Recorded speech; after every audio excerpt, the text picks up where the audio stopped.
It's Thursday, which means we're thinking like entrepreneurs, and today I want to cover 3 tips for being more effective while you're working from home.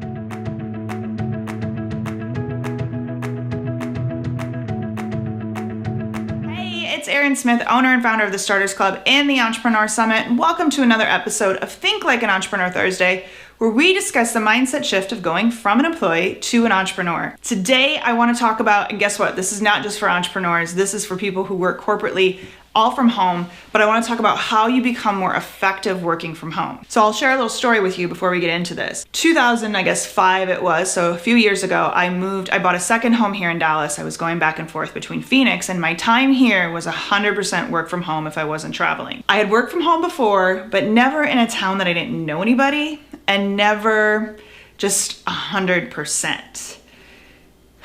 Got a little caught up in the whole fact that I was by myself all the time and watched probably way too much E! True Hollywood Stories. And I got in this bad rut where I had all day to do all the work, didn't do it, and then I'd be working late from 9 p.m. till 2 in the morning trying to get my stuff done because I knew I had all day to do it. I just wasn't effectively doing it. So it was a very bad cycle.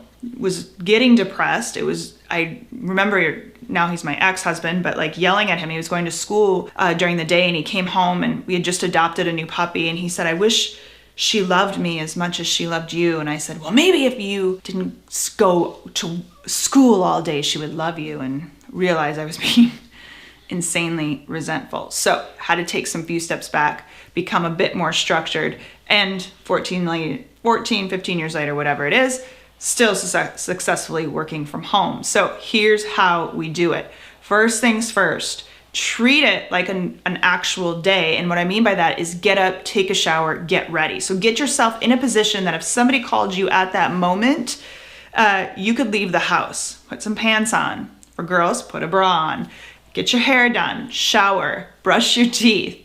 I know it sounds silly, but I'm telling you, there's actual studies, scientific studies that have proven by just getting dressed, it can change our productivity. It can change how we work. It can change everything. So treat this, as small as it may be, treat it like an actual job and get yourself ready to work. Second, you've got to set some boundaries. A couple weeks ago, I did a whole thing about being more productive by time blocking. This becomes more important now than ever because if you're anything like me, distractions can easily overtake you. And so here's what I mean. Let's say you're paying a bill or you're trying to get something done that requires your credit card. You're like, oh, I gotta get up. My credit card is in the kitchen. So you get up, walk to the kitchen, look over, you got some dirty dishes you wanna clean.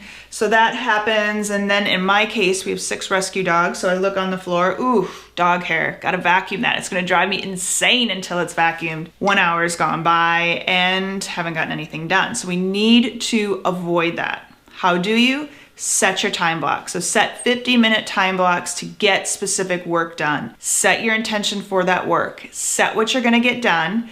And then give yourself 10 minutes of a break. You can walk around, set the vacuum quick, do a couple dishes, whatever it is that's gonna help you kind of get that out of your head, but be really strict with that time and set those times for work. The other side on boundaries is if you have the luxury to be able to do this, set a place aside for your work. So when you're on the bed, when you're hanging out in bed, you're hanging out on the couch, you never have that boundary set of when work is done. There is something to when you're leaving the office to shutting that computer and walking away and being done. Like I said, do you ever get to a place where when you're trying to work out and you've got the whole day, you kind of just let it go and then all of a sudden the day's over and you never got the workout in? When you're really structured, you're like, I've got to get my workout in at 6 a.m. or it's not happening. The same thing's going to happen with your work.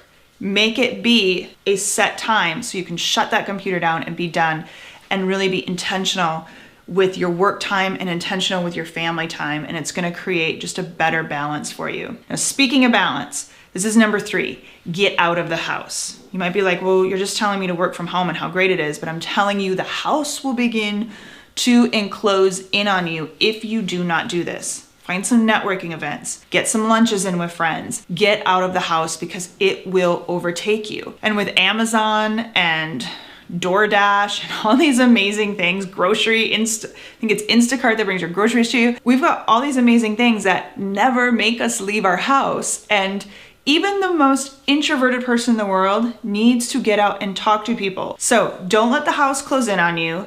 Get out, plan some things, because it's gonna start just getting the best of you if you don't. So 3 very simple tips that will help you become more productive, will help you to enjoy actually working from home, and I'm telling you, get a lot more work done. As always, thank you so much for watching. We're here every Thursday where we're thinking like entrepreneurs. If you have a great tip, I would love to hear from you. Say it below of what you love to do that helps you work more productively from home. Leave it below. Thanks so much for watching, and we'll see you next Thursday, where it's Erin Smith, and I believe everyone's got it in them to start a business. You just got to get started.